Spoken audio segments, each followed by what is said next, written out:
33 కోట్ల మంది దేవతలు ఉన్నారు. ఈ 33 కోట్లు ఎవరో ఒకరు కాలు గట్టిగా పట్టుకోవాలి. ఈ దేవుడు ఆ దేవుడు అని కాదు. ఒకసారి గురువారం వస్తే సాయిబాబాను, బుధవారం వస్తే అయ్యప్ప, మంగళవారం వస్తే ఆంజనేయ స్వామి, శనివారం వస్తే వెంకటేశ్వర స్వామి, ఇట్లా పట్టుకోవచ్చు. ఇట్లా పట్టుకుంటే మనం గరికన ఘాటుక అటు ఉట్టికి కాదు, స్వర్గానికి కాదు, అట్లా తయారవుతాం.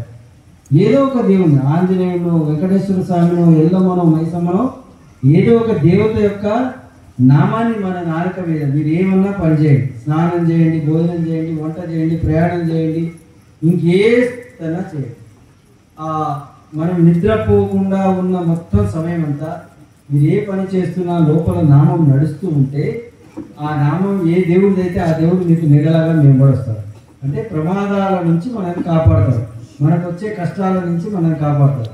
మనం ఏ నామం చేయం, 24 గంటలు టీవీ చూస్తుంటాం, టీవీలో వచ్చే దేవతలు మనల్ని కాపాడతారు. అవునా కదా?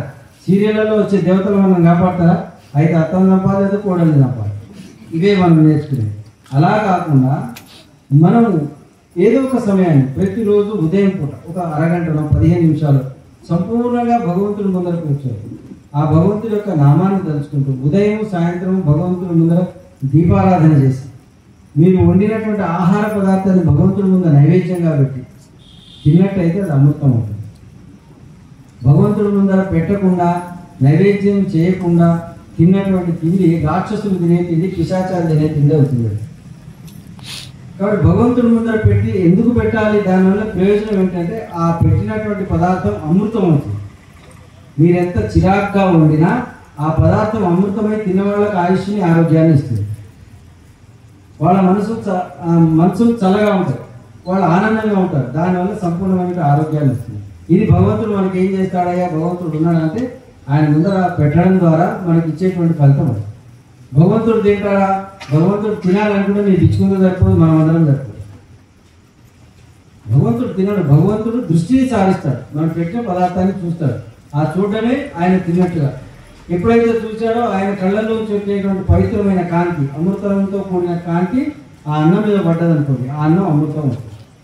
అది తినడం ద్వారా మన ఆయుష్ పెరుగుతుంది, ఆరోగ్యం పెరుగుతుంది, మన మనసు బాగుంటాయి, మనం అన్ని రంగాల్లోనూ విజయాన్ని సాధిస్తాం. అలా ప్రతిరోజు ధూప దీప నైవేద్యాలు ఏ ఇంట్లో ఉంటాయో ఆ ఇంట్లో పరమాత్మ యొక్క చైతన్యం తిరుగుతూ ఉంటుంది. అంటే మనకు వచ్చేటువంటి కష్టాలన్నిటి నుంచి మనకు దూరం చేస్తాడు పరమాత్మ. ఏమి చేయం భగవంతుడు, ఏమో దేవుడికి ఇన్ని పూజలు చేస్తేది, ఇన్ని వ్రతాలు చేస్తేది, మా కష్టాలు తీరినాయంటే పూజా లోపం ఉండొచ్చు, లేకపోతే నువ్వు చేసే విధానం లోపం ఉండదు. లలితా సహస్రనామం పారాయణం చేస్తారు, మీరు అందరూ చూడండి. శ్రీమాత శ్రీ మహారాజ్ఞి అన్నప్పుడు అమ్మవారికి తెలుస్తుంది. నా తర్వాత ఏం చదివారు ఆమెకు తెలియదు, పక్కన వినేవాడికి కూడా తెలియదు. అంత స్పీడ్గా వెళ్ళిపోతారు, అంత స్పీడ్గా లలితా సహస్రనామం పారాయణం చేస్తారు. దానివల్ల ప్రయోజనం ఏంటి? దాంట్లో ప్రతి అక్షరంలోనూ తప్పులు దొరుకుతాయి. ఆ తప్పులు దొరకడం ద్వారా విపరీతమైనటువంటి ఫలితాలు వస్తాయి.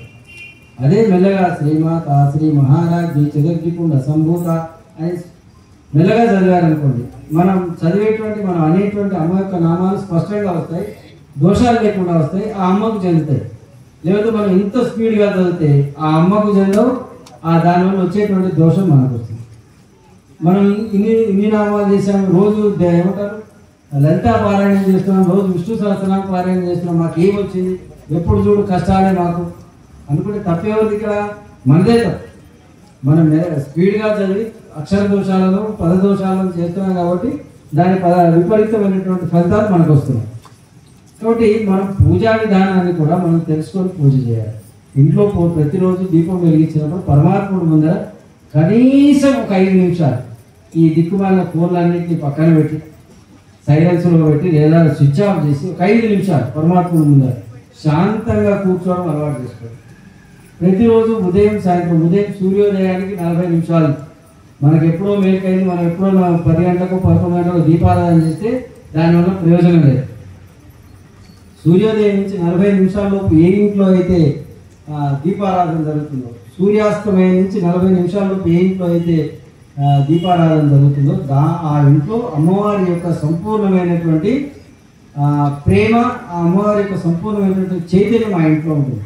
చైతన్యం అంటే ఏంటి? ఆ అమ్మ యొక్క వచ్చేటువంటి ఆపదలు, మన వీధికి వచ్చేటువంటి ఆపదలు ఏవి కూడా మన ఇంటి వైపు రాకుండా ఆపగలుగుతుంది ఆ తల్లి.